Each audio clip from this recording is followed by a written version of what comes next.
Good morning, Bennett, and welcome to Daybreak Warriors Navajo Word of the Day. So today's Navajo Word of the Day is going to be another one that people keep sending me emails about. So today's Navajo Word of the Day is going to be Facebook. So to say Facebook in Navajo, you say Nalsospini, Nalsospini. Now this word will only make sense to people who know what you're talking about. If you're talking to elderly people, they're not going to have any clue what you're talking about. If you're going to be talking to people who don't have a Facebook account, they're not going to know what you're talking about. But to people who have Facebook, they'll know what you're talking about.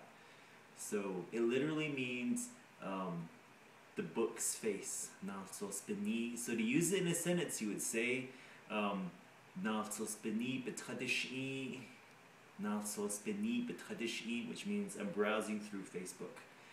But if you're talking to somebody who doesn't know of Facebook, you can say something like Nalsospini Facebook Dinék'ehjí Bitádísh'íí. It's not going to really clarify it, but it'll make at least be some example in their head.